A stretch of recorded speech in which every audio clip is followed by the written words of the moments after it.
Bueno, muy buenas noches a todos.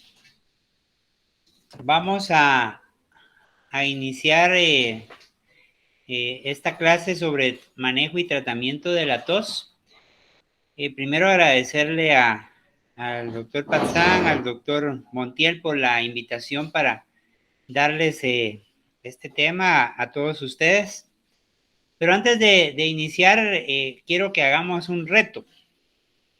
El reto es que aunque ustedes estén ahí en casa,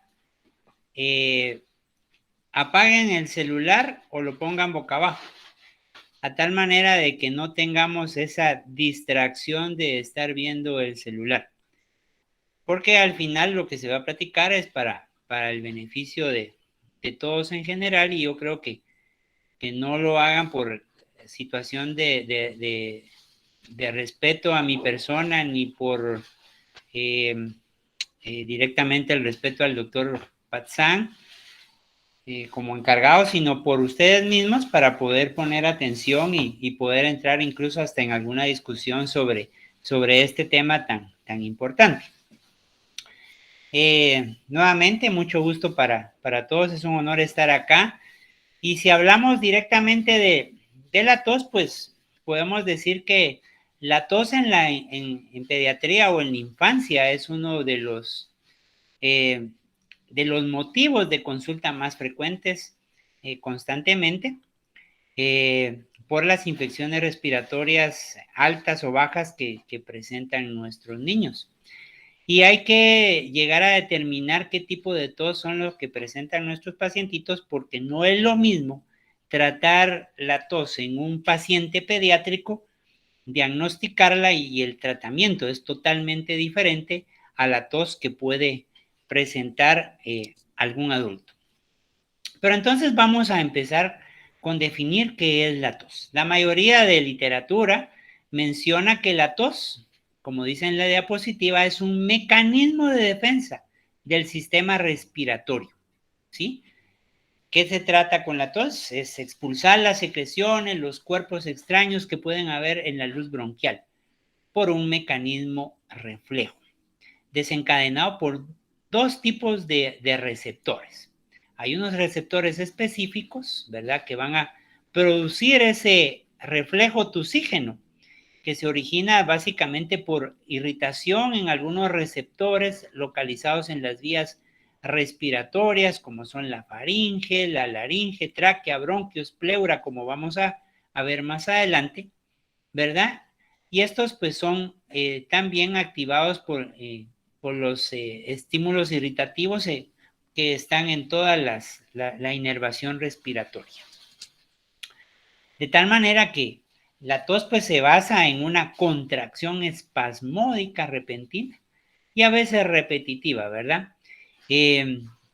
Donde actúan los músculos expiratorios e inspiratorios torácicos y abdominales. Y ustedes recordarán que los músculos prácticamente de la respiración son el diafragma, los intercostales, esternocleidomastoideo, por ejemplo, ¿verdad? Que son los que actúan directamente en este reflejo de la tos.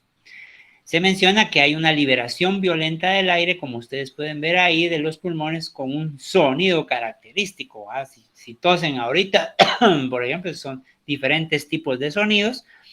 Y se menciona que puede alcanzar, incluso dependiendo de la fuerza de la tos, del impulso que se tenga, hasta 850 kilómetros por hora.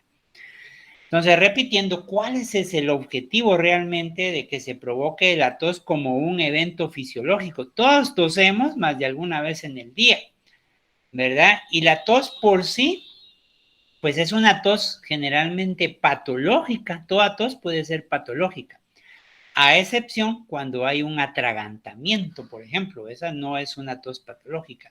Pero de ahí la mayoría, por no decir el 100%, la presencia de tos es patológica, y entonces el objetivo es que las vías respiratorias se mantengan libres de cualquier sustancia, de cualquier acúmulo de secreciones. Aquí podemos observar, recuerdan ustedes, que el epitelio directamente de las vías respiratorias, desde la nariz hasta tráquea, bronquios, se trata de un epitelio que podemos apreciar que es cilíndrico, estratificado, ¿verdad? Ciliado directamente, donde podemos apreciar que está intercalado con células caliciformes que van a ir produciendo directamente el moco, ¿verdad? Y podemos ver un tejido conectivo que es lo que le va a dar firmeza directamente a este epitelio, ¿verdad? Vasculatura abundante y obviamente pues los cilios que se encargan de ese movimiento para ayudar a remover el moco y las sustancias externas que en algún momento se pudieron ver inhalado. Aquí vemos pues un movimiento de los cilios, ¿verdad? Que básicamente es como en onda, como en L, donde ellos van eliminando las sustancias para que lleguen directamente hacia la faringe y en algún momento pues estimulen los receptores de tos. Podemos ver estos movimientos que podemos ver en dirección al fluido hacia arriba directamente, ¿verdad? Es como una escoba que prácticamente está barriendo todo el moco y todas las sustancias que puedan haber en el trayecto del tracto bronquial. Para que se provoque la tos, les hablaba yo de que habían directamente receptores a nivel de todo el árbol tractobronquial. Tenemos directamente receptores en los senos paranasales, en los canales auditivos. Ustedes recordarán que muchas veces mucha gente tiene la mala costumbre de limpiarse los oídos hasta con algún hisopo, y solo el hecho de provocarse el estímulo ahí pueden algunas personas referir que al limpiarse los oídos tienen tos. ¿Por qué? Porque obviamente están estimulando receptores. Tenemos receptores en esófago, garganta, en los revestimientos pulmonares, revestimiento del corazón. Obviamente toda la tráquea y bronquios están inervados de receptores, sobre todo en la parte posterior de la carina hay gran cantidad de receptores que en algún momento pues nos van a provocar el estímulo de la tos.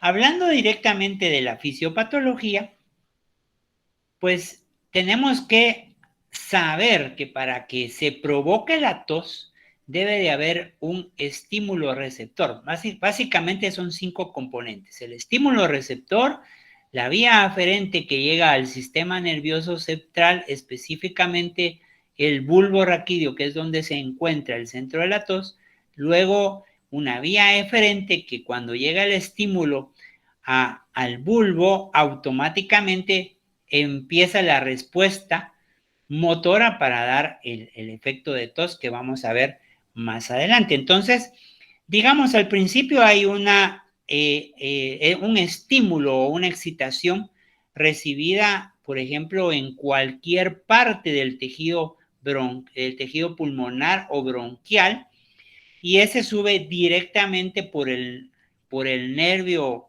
vago, que va a llegar ese estímulo hacia el bulbo raquídeo.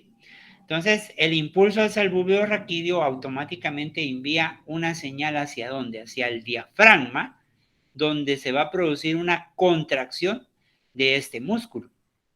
Y no digamos también a los músculos abdominales. Ese es un impulso automático eferente, ¿verdad? Que lógicamente pues va a contraer directamente los músculos.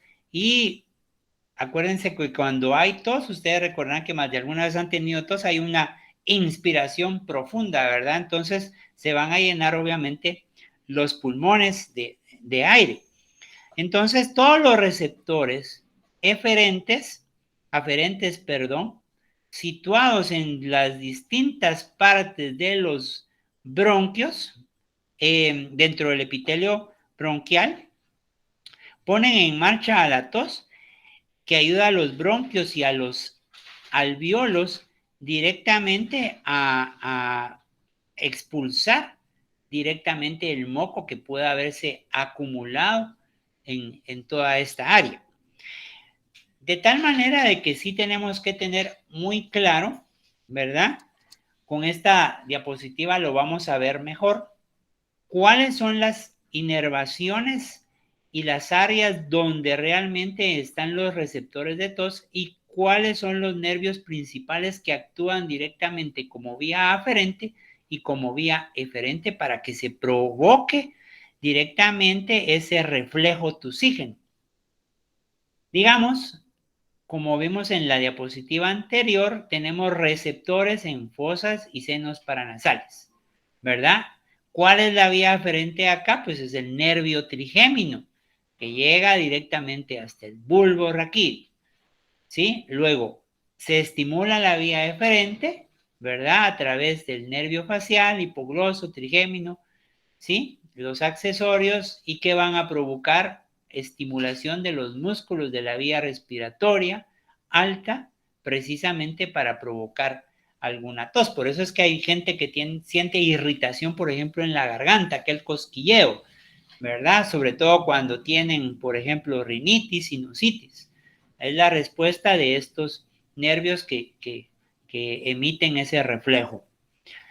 Conducto auditivo externo, laringe, tráquea, bronquios, pleura y estómago, principalmente es el neumogástrico o nervio vago, que hace el estímulo aferente hacia el bulbo raquídeo. Y la respuesta inmediata es igual hacia el nervio frénico, intercostales y lumbares, que van a activar y provocar la contracción del diafragma, músculos intercostales, abdominales, y mencionan también los lumbares para ese efecto tusígeno. Vamos directamente a faringe, es el nasofaringio, y aquí pues es respuesta directamente del neumogástrico vago hacia los músculos de la laringe, tráquea y bronquios.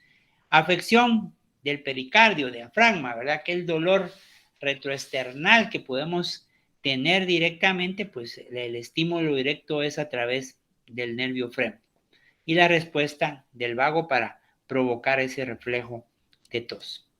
Entonces, todo esto es importante que sepamos porque en base a eso vamos a saber dónde están los receptores y de alguna manera, pues, conocer, digamos, cuáles son los músculos, recordar cuáles son los músculos respiratorios que intervienen en el reflejo de la tos y los, principalmente los nervios que son estimulados para ese reflejo. Fases de la tos. Directamente son 3 fases las principales, y hay una cuarta fase que es la fase de relajación o de descanso que se menciona. Y la fase inicial o inspiratoria, como vamos a ver más adelante, es generalmente cuando se inhala gran cantidad de aire hacia adentro, ¿verdad? Es la fase inicial.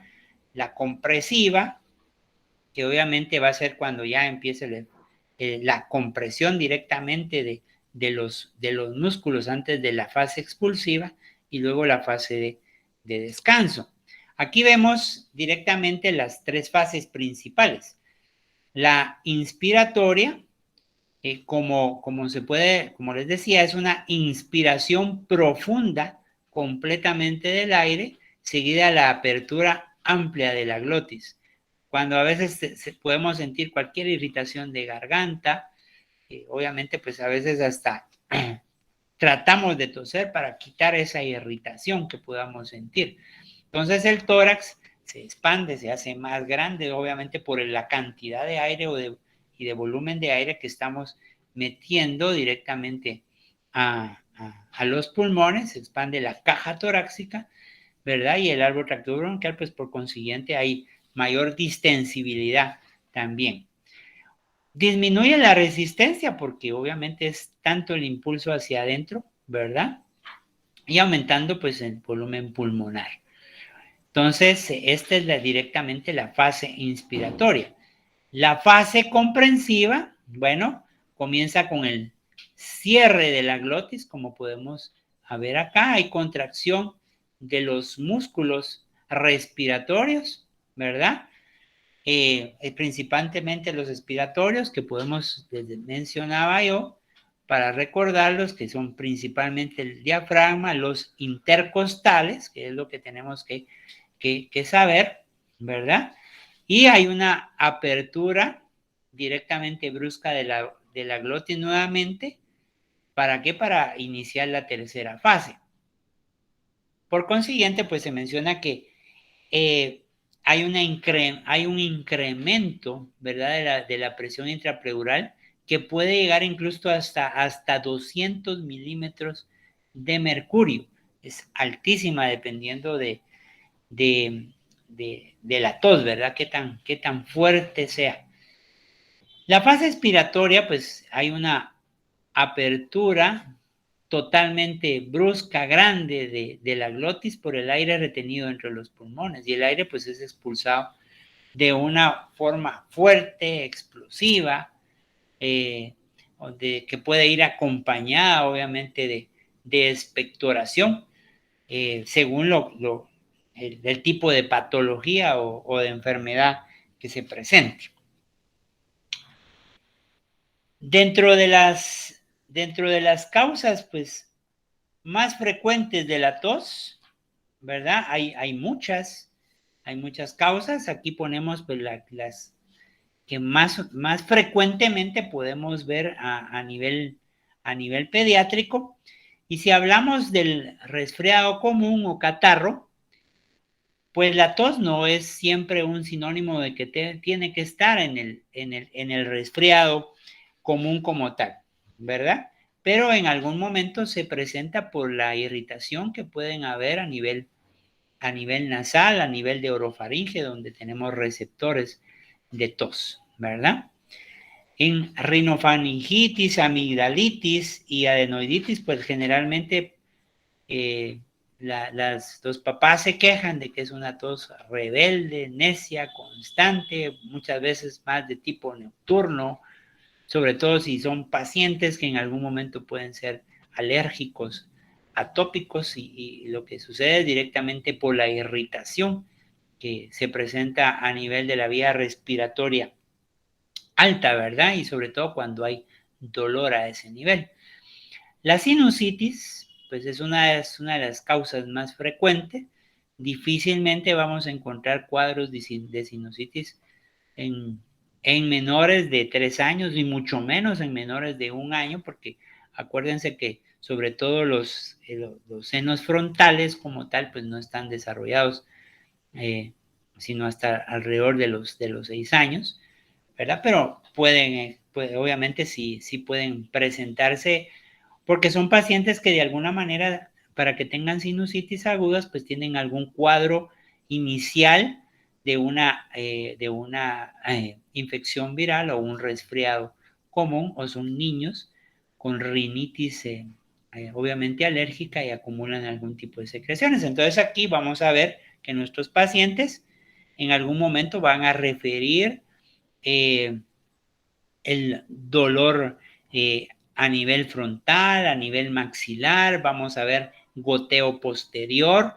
Muchas veces se quejan los pacientes de dolor a nivel de garganta de tipo nocturno o en la madrugada, y eso es lo que provoca directamente el reflejo de tos, o son aquellos niños que van a estar directamente con esa garraspera constante que le mencionan, y para toser lo hacen para movilizar el tipo de la secreción.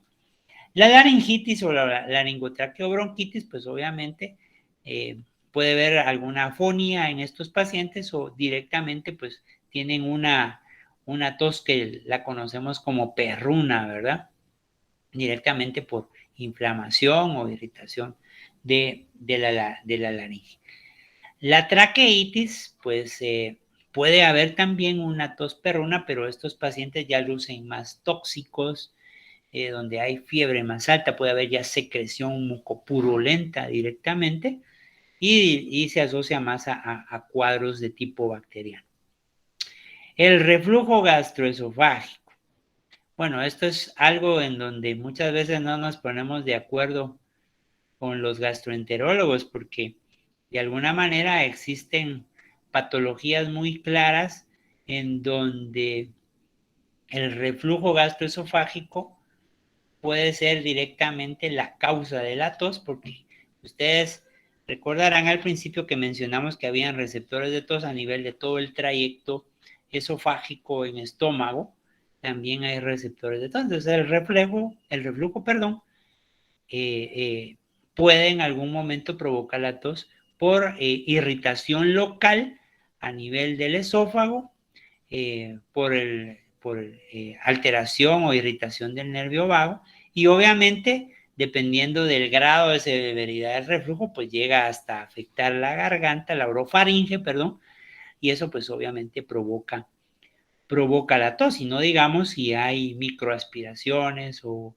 una broncoaspiración. Pues en este caso tenemos que eh, determinar qué tan importante es este reflujo para evitar las complicaciones serias como esa broncoaspiración que pueda existir. Entonces, de alguna manera, pues también se ha asociado eh, patología respiratoria, en el caso de asma, que tienen reflujo gastroesofágico. Entonces aquí la tendencia es, bueno, ¿qué fue primero, el asma o el reflujo? ¿O es el reflujo el que está causando directamente el problema bronquial o asmático? Eh, por consiguiente, tenemos que hacer un buen diagnóstico. No crean que el reflujo gastroesofágico se da en aquel paciente que solo está desnutrido, que no medra adecuadamente y no, lo hemos visto en pacientes pues, con un desarrollo pondoestatural adecuado, de acuerdo a su edad, y entonces es importante ver todo esto, ¿verdad? El asma. El asma, pues, es obviamente una patología que puede ser crónica y, como ustedes sabrán, es un problema más que todo de inflamación a nivel bronquial. Y, y directamente se va a dar la tos no por el broncoespasmo que haya, sino directamente por la hipersecreción de moco que hay, que obviamente pues ahí empiezan a trabajar mucho los cilios, como les indiqué en diapositivas previas, ¿verdad? El movimiento ciliar para limpiar las impurezas, y obviamente pues aquí va asociado la bronquitis aguda, que en algún momento puede darse como en pacientes atópicos o alérgicos, muy similar al problema de asma, o en aquellos pacientes que tienen asma directamente por ejercicio, ¿verdad? En estos pacientes, sobre todo, tenemos que estar evaluando la historia clínica, los antecedentes personales y familiares para ir determinando si realmente es una enfermedad asmática. La tos espasmódica es, por ejemplo, el sinónimo o algo muy parecido a la enfermedad asmática que se puede ver, por ejemplo, en los pacientes con bronquiolitis, ¿sí? Niños pequeños, obviamente, que ustedes ya saben cuál es la definición de bronquiolitis, en qué pacientes se considera que puedan tener bronquiolitis. Entonces, pues igual que los pacientes asmáticos, que son más grandes, obviamente tienen retracción costal, tienen una tos que puede tener hasta sibilancias, obviamente, ¿verdad? Como en el asma, pero es una tos pues muy similar, pero puede ser incluso en acceso, ¿verdad? Que esa podría ser la diferencia. Las neumonías y bronconeumonías, pues obviamente dependiendo de qué tan grande sea la afección bronquial y pulmonar, así va a ser el tipo de tos, ¿verdad?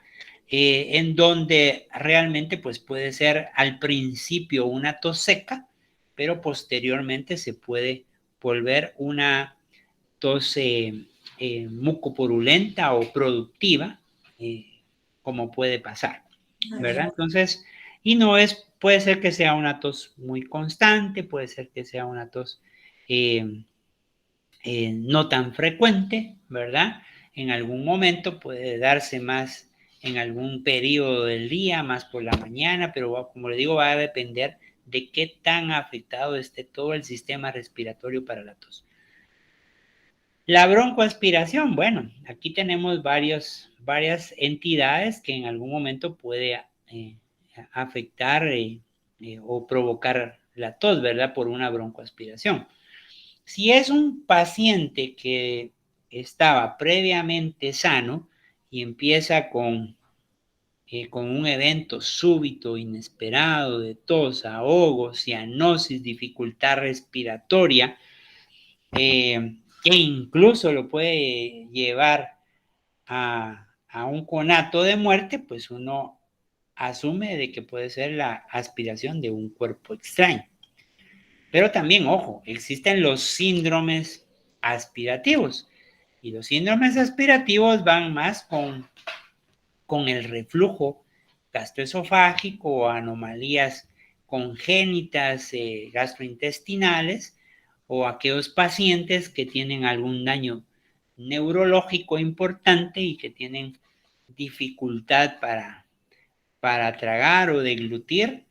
Mas, sin embargo, los receptores de tos no están abolidos en estos pacientes, ¿verdad? Entonces esas microaspiraciones que puedan tener en algún momento les provoca la tos.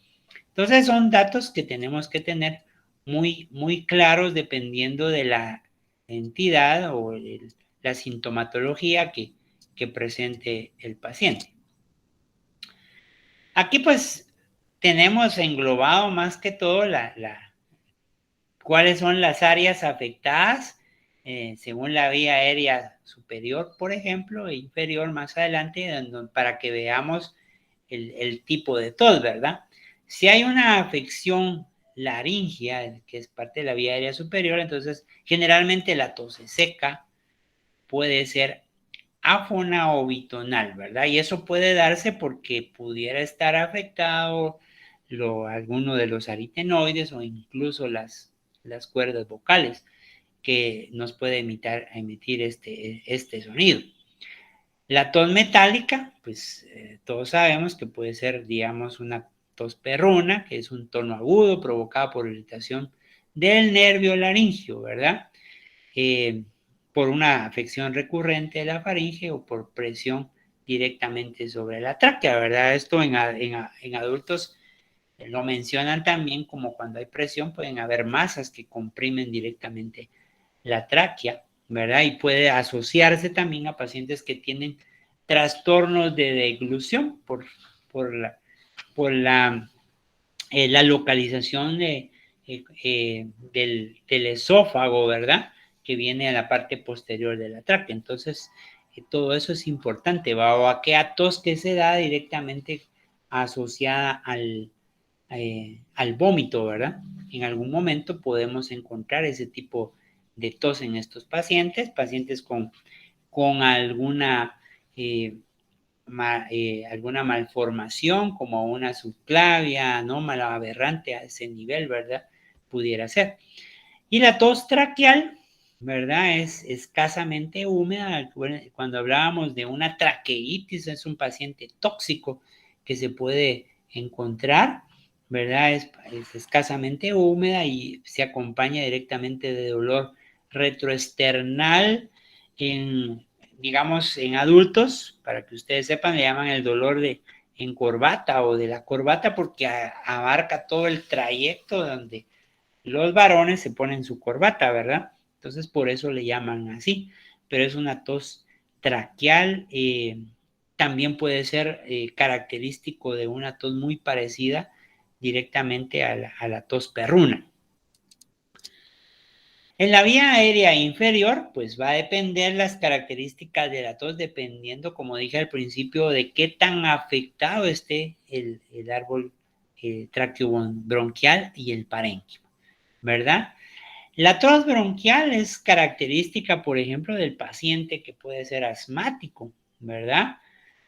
Ustedes lo oyen, aparte de que tiene un periodo expiratorio prolongado en estos pacientes, puede ser casi constante, puede ser algo espaciada, pero obviamente es húmeda, ¿va? Y la expectoración pues obviamente puede ser transparente o como clara de huevo en estos pacientes, ¿verdad? Y puede ser variable, como dice ahí, en una forma aguda o crónica.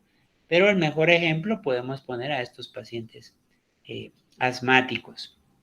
Cuando hay afección del parénquima pulmonar, pues hablábamos de las neumonías, generalmente pueden ser al principio secas, después pueden haber húmedas, hay abundante secreción muchas veces, dependiendo de la afección, ¿verdad? Y puede ser mucopurulenta, sobre todo en pacientes con neumonías o bronconeumonías.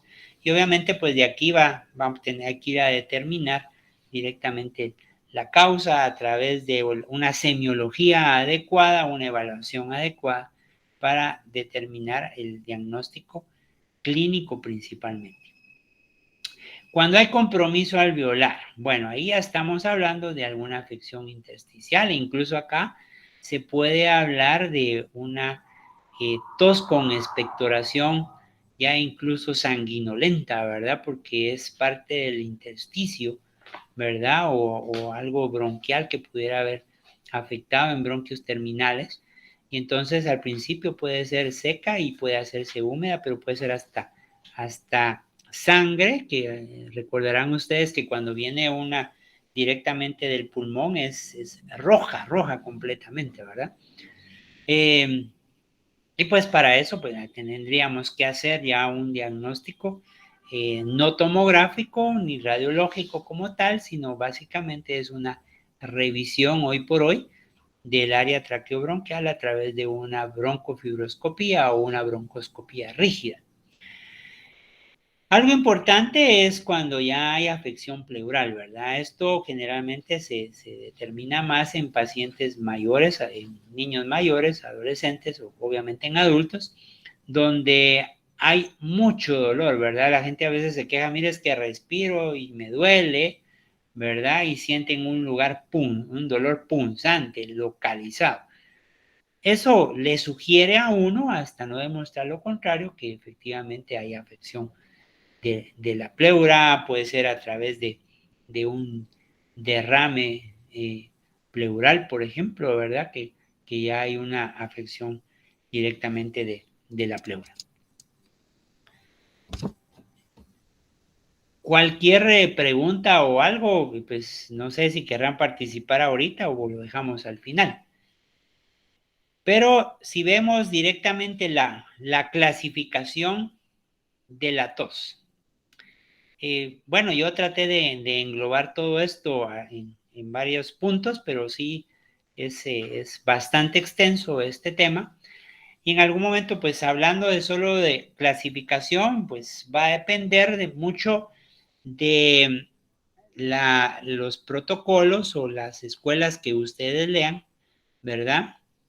En donde, por ejemplo, si ustedes van leyendo lo que es la clasificación de las guías neozelandesa o la americana o la británica, en algún momento pues pueden ir cambiando las definiciones de lo que es una clasificación aguda, subaguda o crónica, porque en algunos pues no ni siquiera ponen dentro de la clasificación la subaguda.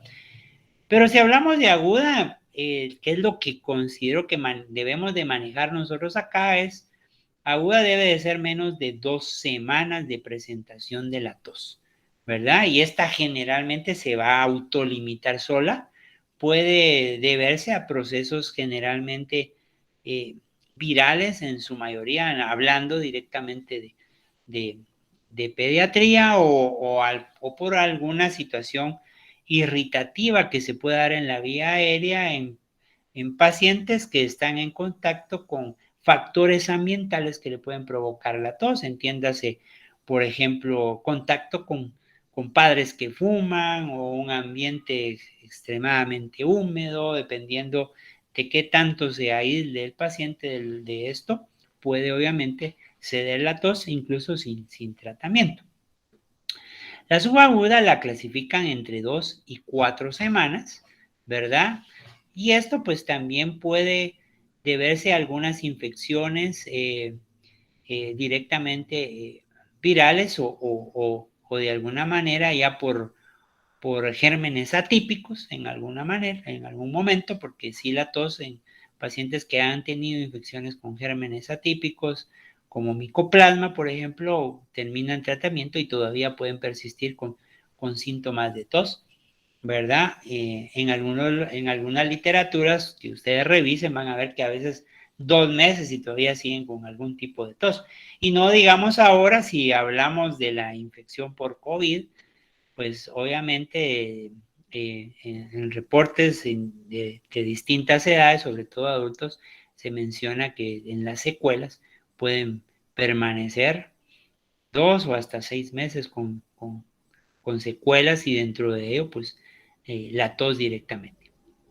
La crónica, pues estamos hablando de que dura más de 4 semanas, hablando directamente solo de tos. Algo que no quiero que vayan a confundir es directamente lo que se llama neumopatía crónica. La neumopatía crónica, que no es parte del tema como tal, pero que implica tos, es importante también saber la definición, porque en algún momento van a escuchar ustedes neumopatía crónica y van a asociarlo directamente a tos como tal. La definición de neumopatía crónica es completamente distinta. Si hablamos de esto, quiere decir, por ejemplo, síntomas y signos respiratorios, no estoy hablando solo de tos, signos y síntomas respiratorios en forma continua durante un periodo de 3 meses, ¿sí? O bien 6 cuadros de síntomas y signos respiratorios durante un año sin causa o etiología aparente. O sea, no sabemos qué es lo que lo está provocando. Entonces, obviamente, ya aquí ya tenemos que hacer estudios más profundos en base muchas veces al signo o síntoma predominante. O sea, no es directamente la tos, porque muchos engloban neumopatía crónica con tos crónica sobre todo, y no es lo mismo. Entonces, aquí hablamos, como les decía, algunos de las escuelas, sobre todo la australiana o neozelandesa, hablan de una tos aguda que según ellos, dependiendo de la severidad, no de la severidad, sino del agente etiológico como tal, puede durar hasta 8 semanas, sobre todo en infecciones atípicas, ya sea por micoplasma, clamidia y bordetella pertussis, como dice en esta diapositiva. Pero generalmente es autolimitado, como les decía, ¿verdad? Va a regresar a la normalidad. Muchas veces el único examen que pudiéramos requerir si tenemos duda y dependiendo de la signología, dependiendo de los síntomas o de los hallazgos clínicos que encontremos, probablemente pudiera ser alguna radiografía.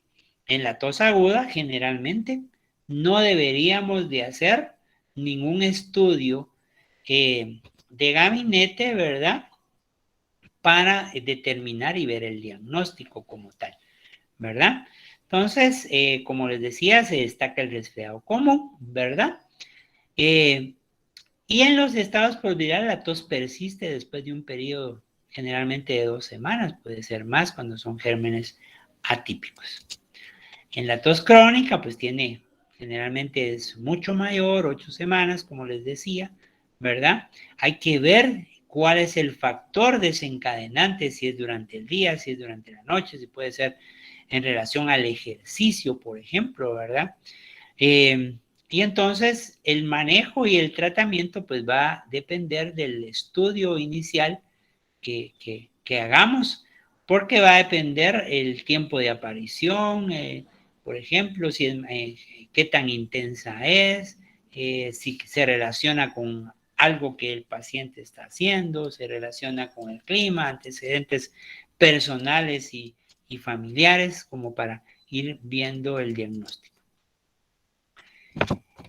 Luego de ver cómo se divide, pues ahora vemos ahora los tipos de tos. Como vamos a ver, pues hay una tos quintosa, una tos coqueluchoide, una tos ronca, una tos emetizante y una tos bitonal, que es lo que generalmente manejamos a nivel pediátrico. Bueno, y ahora veamos cuál es cada una de estas. Bueno, la tos quintosa, pues es en accesos de tos que se presentan cada 5 horas en promedio, pero no es tan así, ¿verdad? Generalmente, pues es aquella tos donde hay inspiraciones frecuentes y puede ser como en accesos, como la tosferina, por ejemplo, ¿verdad? Que jalan y va a jalar, ¿verdad? En algún momento y pueden escucharse sibilancias o obviamente mucosidad. Yo, en la experiencia que tengo, yo nunca he escuchado sibilancias en este tipo de tos, pero obviamente se describen, ¿verdad? Más se oye como el gallo que se oye al final de la tos, tosferina o incluso coqueluchoide, ¿verdad? Entonces, esa es esa tos como en accesos que generalmente le dan a los pacientes. Se puede acompañar, como ustedes saben, incluso de cianosis, ¿verdad? En los pacientes.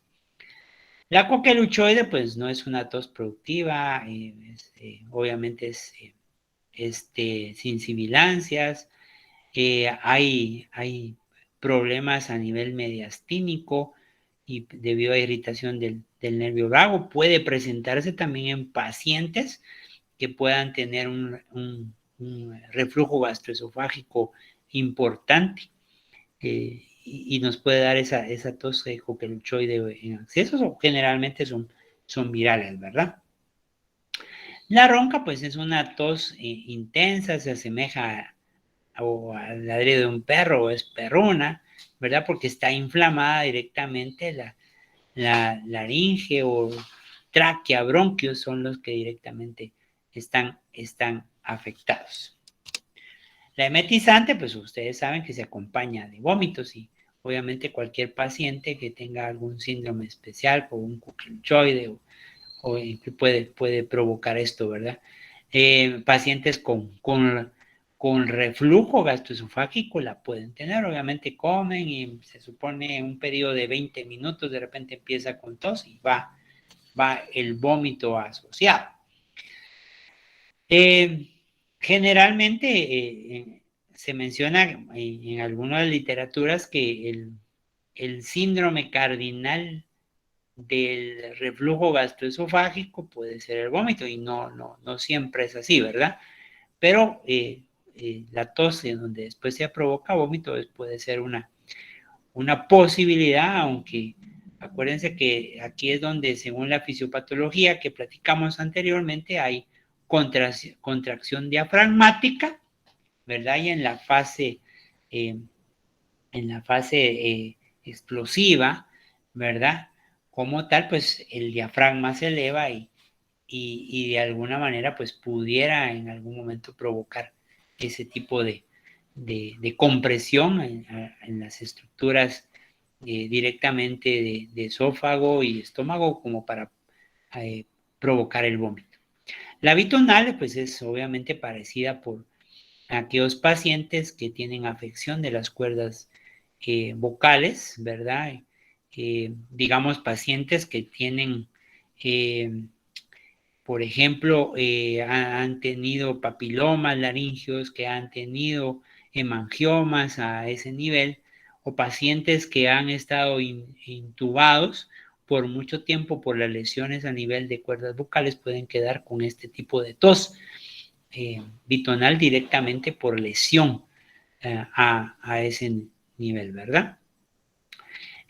Mencionan también pues un aneurisma del caído aórtico, tumores mediastínicos, pero esto directamente pues son generalmente pacientes adultos, ¿verdad? En pediatría pues yo no tengo mucha casuística o un recordatorio reciente de un aneurisma o tumores mediastínicos que nos provoquen este tipo de tos.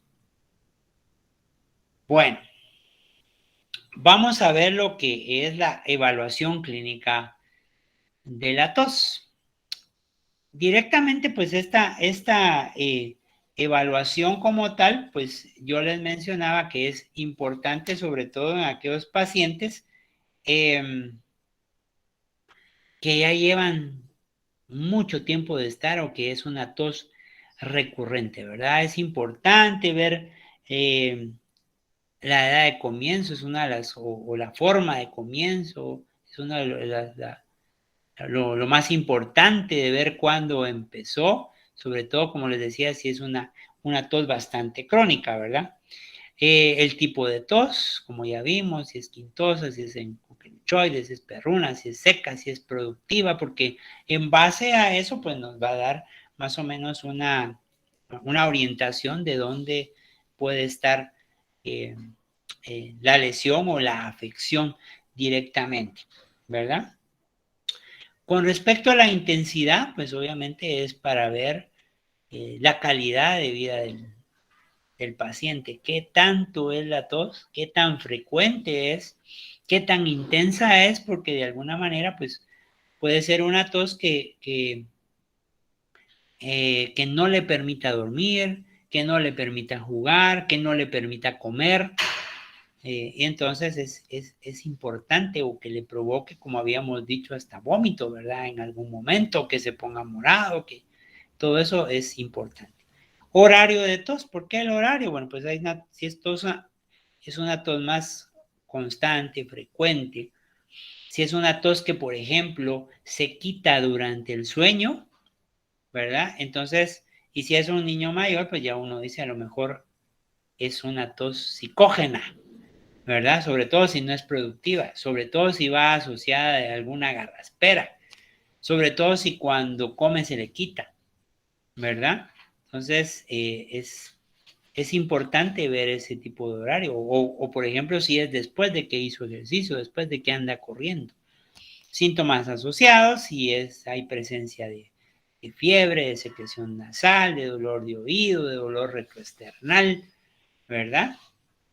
Si después, si es cuando se ríe, por ejemplo, ¿verdad? Todos esos datos son importantes. Factores desencadenantes, pues menciono también nuevamente el ejercicio, si es después de comer, eh, si es cuando se levanta, si es cuando va a estudiar, etcétera, o después de comer, es importante ver. Y si ya es recurrente, pues los tratamientos previos. Dentro de los tratamientos previos, preguntar si obviamente se ha controlado la tos con los tratamientos que le han dado.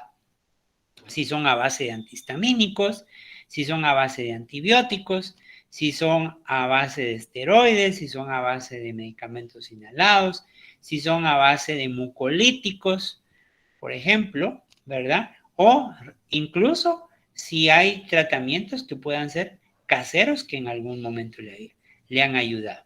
Y los antecedentes familiares, pues obviamente investigar sobre todo enfermedades como tuberculosis, fibrosis quística, asma, por ejemplo, problemas alérgicos como tal, es importante estar preguntando.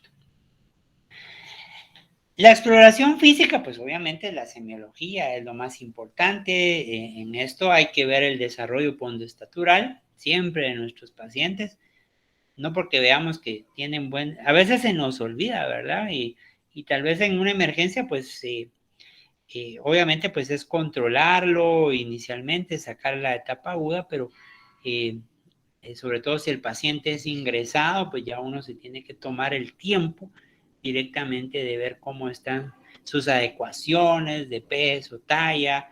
Por eso el desarrollo pondoestatural es importante para ver si no se trata de problemas crónicos, ¿verdad? En nuestros pacientes. Algo que no hacemos y que como pediatras deberíamos de hacer es siempre la exploración de nariz, oídos y garganta. Pero un examen exhaustivo de la nariz es importante. ¿Por qué? Porque vamos a ver cómo está la mucosa nasal, si está irritada, está hiperémica, si vemos ahí la presencia de los cornetes o incluso pólipos, es importante ver eso. Podemos ya diagnosticar hasta una desviación de tabique ahí a ese nivel, ¿verdad?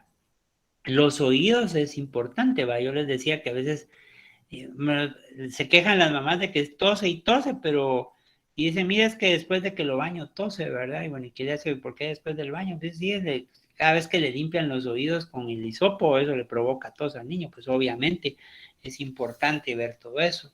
La orofaringe, garganta, para ver si hay hipertrofia amigdalina, eh, con exudación o si hay descarga retronasal, eso es importantísimo estarlo eh, evaluando, ¿verdad?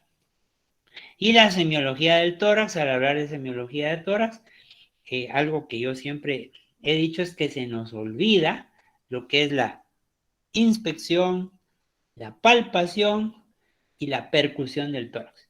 Y nos quedamos solamente con la auscultación. Y a veces ni siquiera lo hacemos en una forma ordenada y comparativa.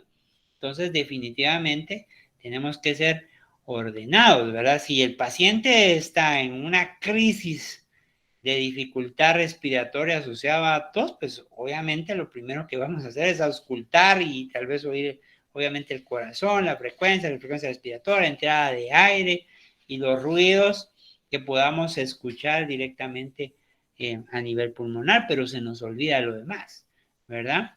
A veces no podemos ni determinar realmente el cool down es como tal, por ponerles un ejemplo, o un Sieberman, etcétera, porque ni nos sabemos bien los parámetros que evalúan, o simple y sencillamente porque no inspeccionamos el tórax. Y el tórax, obviamente, hay que ver si está deforme, si hay aumento de un hemitórax en relación a otro, si hay retracciones, obviamente si hay utilización de músculos abdominales, incluso si hay dolor abdominal asociado, pero entonces hay que ver todo eso, ¿verdad? En la inspección a nivel de tórax, sobre todo en niños mayores, se hace tanto en forma activa como pasiva. Pasiva es viendo nada más al paciente. Activa si colabora, es decir, inspirar y exhalar, expirar y exhalar. Obviamente, y se nos olvida percutir. No es lo mismo percutir un paciente con hipersonoridad como puede tener un asmático o un paciente con matidez que también tiene tos, ¿verdad? Y que pueda tener la presencia de una neumonía o incluso hasta un derrame pleural. El hipocratismo o dedos en palillo de tambor, pues ya, como ustedes saben, nos habla de una hipoxia crónica en algunas de la mayoría de las patologías, ¿verdad? Hay otros síndromes que pueden tener esto y que no se debe directamente a problema pulmonar, pero obviamente eso nos habla de enfermedad pulmonar crónica. Las pruebas de laboratorio, bueno, son necesarias. Obviamente yo les decía que a lo sumo en una tos aguda, generalmente la semiología, la historia y obviamente pues la clínica que ustedes pongan les hace el diagnóstico como tal y quizá la única prueba ante la duda si oímos algo anormal podría ser una radiografía de tórax. Pero nos podemos apoyar en algunos laboratorios, por ejemplo sanguíneos, como una hematología completa, porque obviamente ahí nos va a orientar, como ustedes saben, si es un proceso viral, bacteriano, inmunoglobulinas, que vamos a pedirlas, sobre todo si estamos sospechando en un paciente que tenga tos recurrente, tos crónica, que no medra adecuadamente y que tenga múltiples infecciones respiratorias o que tenga otro tipo de infecciones a otro nivel y que definitivamente pensemos ya en una inmunodeficiencia. Dentro de la tos como tal, pues están las pruebas cutáneas y dentro de estas pruebas cutáneas, pues obviamente está la PPD si tenemos el antecedente de familiares con tuberculosis o si vemos el hipocratismo o vemos un paciente que no se desarrolla, su desarrollo pondoestatural está abajo y tiene neumonías de repetición, ya vemos los electrolitos en sudor. El estudio microbiológico, pues es básico, sobre todo en pacientes mayores, ¿verdad? 6 años en adelante que ya puedan expectorar y obviamente pues buscamos el agente etiológico ahí. Y el estudio radiológico, pues obviamente para determinar qué lesiones hay a nivel pulmonar y si es un paciente, una tos recurrente y es un paciente menor de 2 años, ¿sí? Lógicamente es más importante una tomografía pulmonar, repito, menores de 2 años, ¿verdad? Generalmente no estamos muy acostumbrados, primero porque no tenemos el recurso muchas veces en los hospitales, hay que solicitar la aprobación, ¿verdad? De las autoridades para que lo hagan, o bien, pues representa un gasto muy oneroso para los papás de nuestros pacientes para poderlo solicitar. Pero idealmente en pacientes menores de 2 años, no es la radiografía el estudio indicado, ¿verdad? Sino una tomografía, sobre todo en aquellas toses recurrentes. Pruebas de función pulmonar en pacientes, obviamente, que pensemos que sean asmáticos. Sabemos que generalmente se hace a partir de los 6 años de edad, ¿verdad? Puede hacerse en niños menores, pero eso dependerá del criterio médico para ver si este paciente la puede realizar. La broncofibroscopía o broncoscopía pues tiene sus indicaciones. ¿En qué pacientes? Bueno, pacientes que tengan directamente anomalías radiológicas como por ejemplo neumonías recurrentes en el mismo sitio, radiológicamente se ve que obviamente están con tos, o aquellos pacientes que tengan un síndrome de broncosupuración. Siempre están con supuración broncopulmonar, o sea, expectorando, expectorando y expectorando, ¿verdad? O que tengan en algún momento hemoptisis asociada, ahí es donde se indica la broncofibroscopía, no digamos obviamente una aspiración de cuerpo extraño. La pHmetría con impedanciometría es lo indicado en aquellos pacientes que obviamente está sospechado la enfermedad por reflujo gastroesofágico, que obviamente no es lo mismo reflujo gastroesofágico ni reflujo gastroesofágico patológico o enfermedad por reflujo gastroesofágico, ¿verdad? Esto pues es otro tema y obviamente pues tendrían que indicarlo el gastroenterólogo. Bueno, aquí es un poquito de resumen de lo que les hablé. No quiero hacer mayor énfasis por tiempo y también no quiero que se me vayan ya a cansar más, ¿verdad? Decíamos que si es una tos aguda, pues poder pensar de que puede ser el inicio de algo crónico, generalmente no es así, pues obviamente pues se trata según el síntoma que pudiéramos encontrar, ¿verdad? Si solo hay fiebre, rinorrea, coriza, estornudos, dolor de garganta, pues pensamos que puede haber una infección respiratoria aguda, ya sea alta o baja. Si obviamente hay sibilancias, hay estridor, hay un conato de ahogo o de tos inesperada, pues cuerpo extraño, y obviamente si va asociado a sibilancias, como habíamos dicho, pues puede ser asma o algo atópico directamente. Cuando es irritativa hay que ver directamente algo del ambiente, ¿verdad? A veces puede, en pacientes donde padres o abuelos fuman, pues puede ser eso.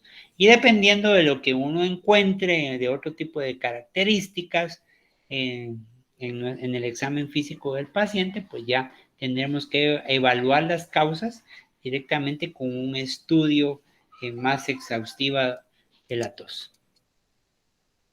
De tal manera que en base a nuestra sinología que hagamos, al estudio, a la anamnesis, a la evaluación clínica que hagamos en estos pacientes, pues ya podemos en algún momento orientar nuestro tratamiento. Si hay una causa específica, porque ya hicimos el diagnóstico, pues en asma, sabemos que el tratamiento principal para estos pacientes son los broncodilatadores y antiinflamatorios, ¿sí? Si es algo rinítico, como la rinitis alérgica, si es algo alérgico, perdón, como la rinitis alérgica, pues obviamente orientamos nuestro tratamiento a antihistamínicos, ¿verdad? Y esteroides nasales, no vamos a entrar en detalle acá por ser otro tema. Y obviamente, si es sinusitis, por ejemplo, o un proceso bronconeumónico, pues obviamente el bacteriano ya empleamos directamente antibióticos, ¿verdad? Y si es una toxicógena, ¿verdad? Ya les indiqué cómo puede sospecharse una toxicógena. Obviamente, pues tenemos que ver el apoyo de algún psicólogo. Cuando tenemos una, ya hicimos todos los estudios, no encontramos nada, pues obviamente las guías sí hablan de una causa inespecífica. Y dentro de estos puede considerarse el uso de esteroides inhalados. Algo claro es que en pacientes mayores, cuando tienen a veces solo tos y accesos de tos, que no son cianotizantes, pero que en algún momento pueden ser nocturnos, matutinos o a cualquier edad, a cualquier hora, pues pudiera ser incluso el inicio de un proceso alérgico o irritativo o tipo enfermedad asmática. Por eso es que está considerado, según las guías, dar esteroides inhalados, ¿verdad? Entre 200 a 400 microgramos, que pueden ser de 2 hasta 12 semanas. Y entonces en estos pacientes hay una evaluación periódica para ver si se mejora, pues obviamente ya uno está pensando en esta posibilidad de una enfermedad asmática leve, ¿verdad? O si es necesario, pues uno va asociando también antibióticos como la amoxicilina ácido clavulánico, que son de 2 a 3 semanas, es lo que mencionan las guías como tal. Otros medicamentos que se van a asociar para dar, pero eso va a depender de nuestro paciente. Todos estos medicamentos realmente no tienen indicación a nivel pediátrico. Uno no debe de dar medicamentos en pediatría como para quitar la tos, pero en algún momento pudieran tener alguna indicación. El dextrometorfano, pues obviamente en niños, sobre todo en niños menores de 2 años, no debemos de darlo, ¿verdad? Salvo que en algún momento como el dextrometorfano o la codeína pudiera indicarse si obviamente es una tos seca y que de alguna manera el paciente no duerme, ¿verdad? Yo he oído colegas que me dicen, mira, yo tuve que dejar esto porque eh, los papás ya no me dejaban tranquilo, por ejemplo, ¿va? Pero no hay una indicación como tal, o sea, ni los mucolíticos como tal realmente deberían de estar indicados. Pero bueno, entonces a veces vemos ya medicamentos como el dextrometorfano que vienen en unión con la clorfeniramina, por ejemplo, ¿verdad? Y lo importante acá es, aparte de dosis, que en algún momento ustedes pueden ver ahí, ¿verdad? Pero saber qué efectos secundarios son los que tienen los eventos adversos, como en algún momento hay un bloqueo central y aumento del umbral del reflejo de la tos, o sea que puede en algún momento causar un efecto, cuando ustedes lo suprimen, provocar incluso más tos después. Ahí puede haber hiperactividad, más producción de mocos, somnolencia, depresión respiratoria sobre todo, y en menores de 2 años. Y quizá aquí me voy a otro que se usa más también, que es la codeína, ¿verdad? Vemos medicamentos que en algún momento se les está administrando con codeína. Se habla directamente del Rinofed antitusivo. Perdón que mencione marcas, pero es para que ustedes de alguna vez lo han visto. Y Gamatos antitusivo también, o Gamatos con codeína, perdón, ¿verdad? Si en algún momento yo les digo, pues pudiera ser, pero si eso evita que el paciente coma y si es una tos seca, que no lo deja dormir, obviamente, pues ahí pudiera en algún momento estar indicados estos medicamentos a las dosis que ustedes pueden ver ahí, saber que hay un bloqueo del reflejo de la tos en receptores centrales y periféricos, obviamente les va a causar somnolencia a estos pacientes. Entonces, el tratamiento básicamente no se debe de suprimir la tos, porque decíamos que la tos es directamente un mecanismo de defensa del aparato respiratorio, ¿verdad? Y obviamente, pues ayuda a expulsar secreciones, ayuda a expulsar las impurezas que tenemos, ¿verdad? Técnicas de fisioterapeutas utilizar inhalaciones a base de solución salina, por ejemplo, drenajes posturales, es importante, ¿verdad? El uso de antibióticos, pues dependiendo de la clínica, como decíamos, y obviamente en la tosferina sí podemos utilizar los antitusivos, ¿verdad? Ahí pudiera estar indicado. En el asma, el tratamiento que ya dijimos, en la rinitis, el tratamiento que ya dijimos, ¿verdad? No, en esto sobre todo, que en una tos no productiva no podemos utilizar sedación en nuestros pacientes, ¿verdad? O por ejemplo, los asmáticos, si necesitamos que la flema salga, que fluya esa tos, dejarle codeína es totalmente contraindicado. El uso de mucolíticos o expectorantes es cuestionable.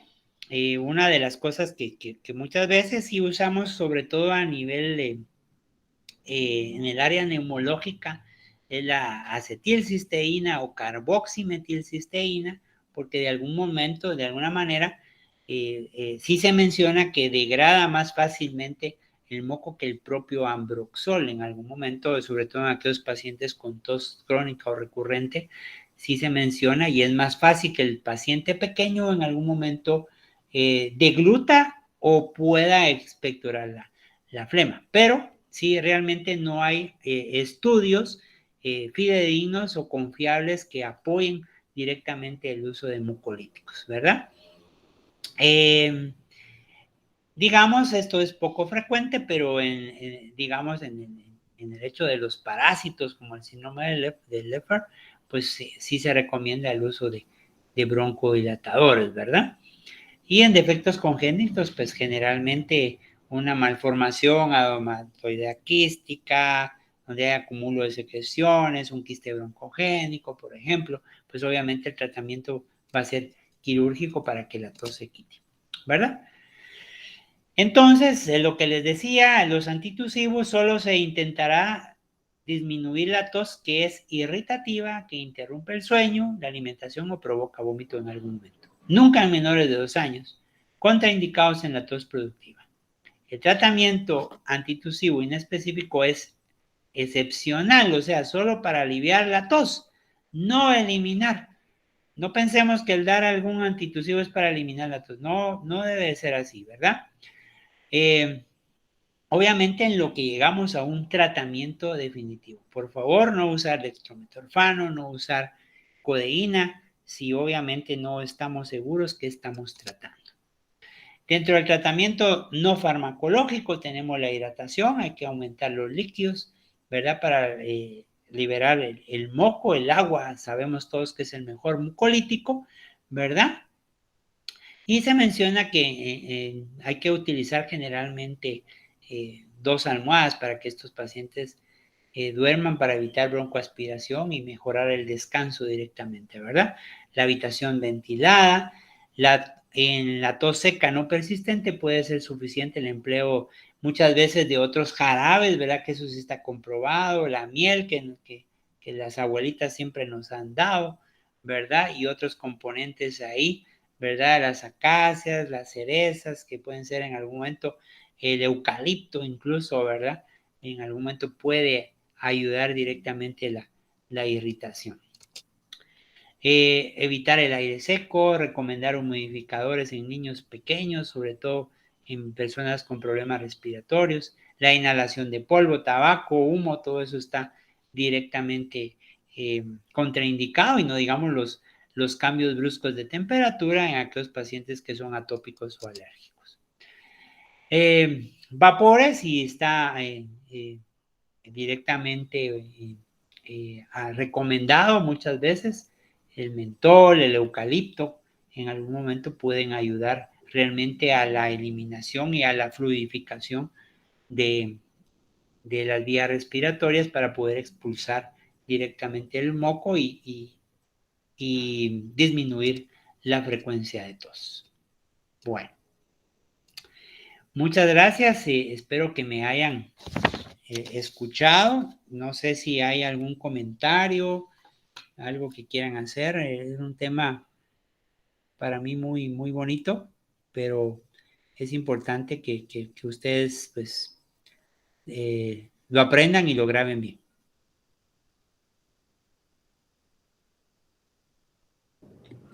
Muchas gracias por la clase, Servet. Lo agradezco mucho. De nada, Francisco, no sé. Si los muchachos tienen alguna duda, plantéenla, jóvenes, porque es un tema que van a ver todos los días en su clínica. Sí, la verdad que sí. La verdad que sí es. Eso es algo de la consulta diaria, ¿verdad? Y el doctor Montiel, a pesar que es neurólogo, siempre va. Ya llegan estos casos.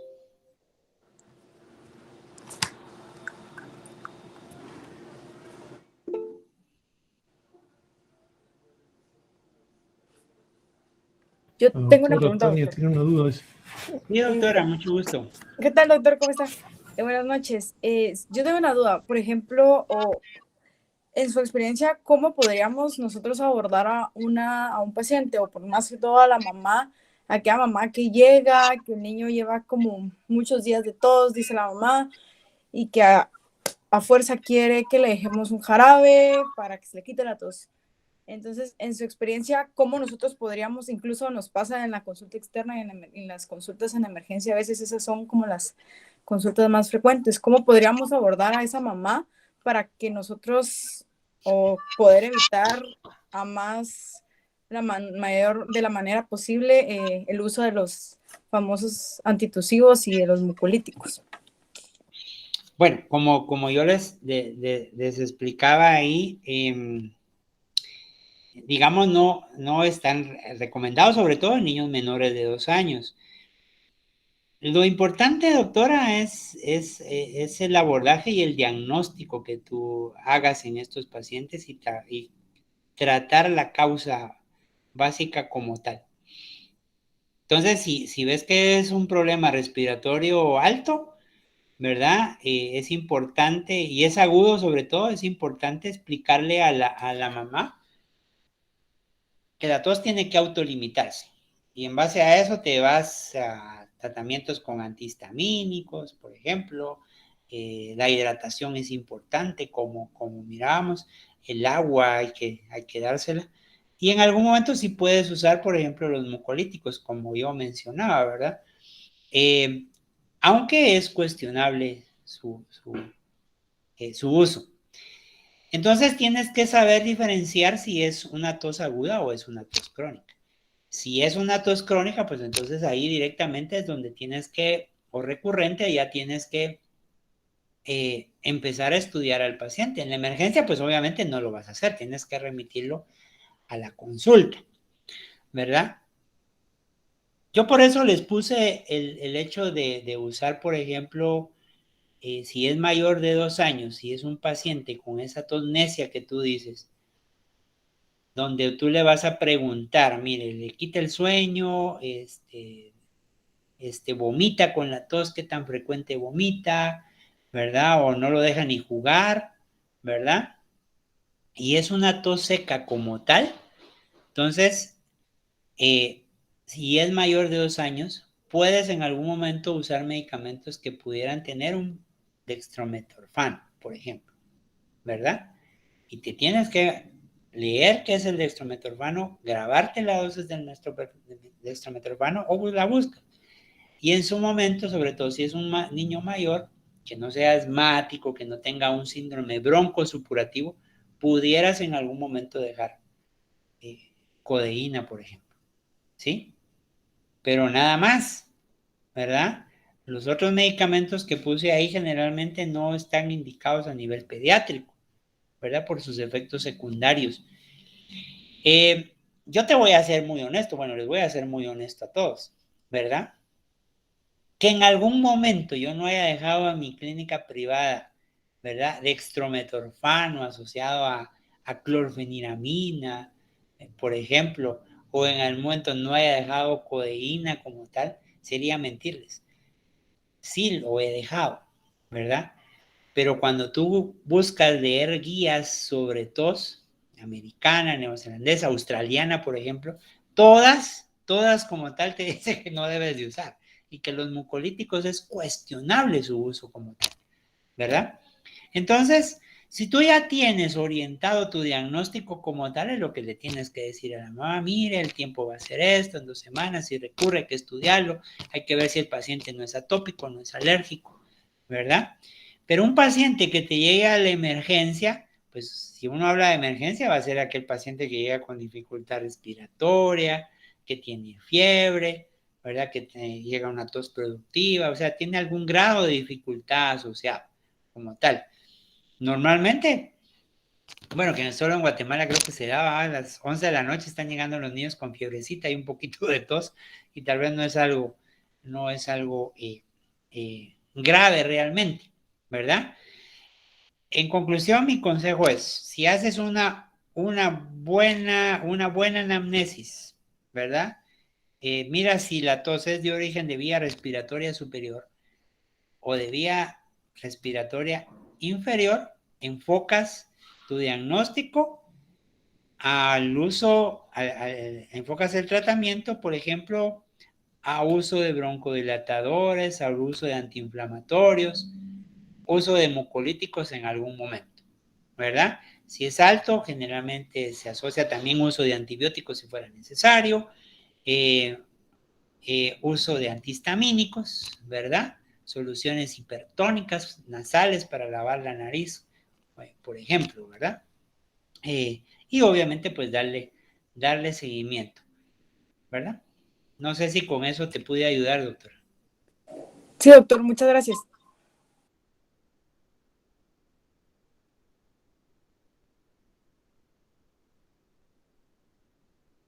Bueno, sacamos una hoja, ¿verdad, Francisco? Y pasamos el examen. Exacto, de una vez. Muchas gracias, Servet. Parece que no hay más preguntas. Te agradezco mucho. Bueno, que tenga buena noche, jóvenes. Pues, habíamos hecho un resumen de lo que hablé, pero en algún momento le puedo dar enviar a Minor Patzán la clase, y si pues alguno está interesado, pues con mucho gusto. De acuerdo, Gracias, doctor. Servet. Muchas gracias por su colaboración, doctor. Gracias, doctor. Que tengan buena noche, gracias a jóvenes. ustedes. Muchas Un gracias, gusto. doctor. Feliz noche. Hasta luego. Buenas Buenas noches. noches. Gracias, doctor.